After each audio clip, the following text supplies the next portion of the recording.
প্রত্যেকটা মানুষের জীবনে নিজের একটা পরিচিতি, নিজস্ব একটা সম্পদ, নিজস্ব একটা পরিচিতি সবকিছুই থাকা উচিত। একদম বাধ্যতামূলক। সমাজ আপনাকে নিজস্ব অর্থ, নিজস্ব মূল্য ছাড়া বাঁচতে দিবে না। আপনি যত চেষ্টাই করেন না কেন।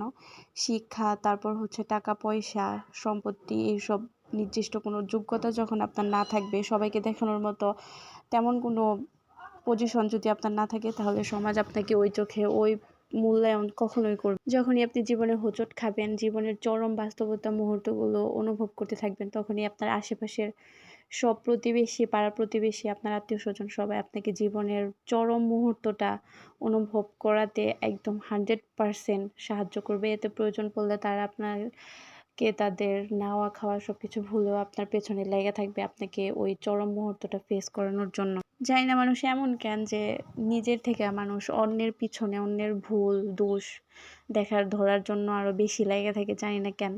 এমন কি না যে তাদের কোনো দোষ গুণ বা কিছু নাই, তারাও তো মানুষ, তাদেরও ভুল আছে, সবকিছুই আছে। শুধু পার্থক্য এতটুকুই যে তারা শুধু অন্যের দোষগুলাই দেখে, কিন্তু নিজেদেরও যে ভুল হইতে পারে এটা তারা মানতেই পারে না, চোখেও দেখেন।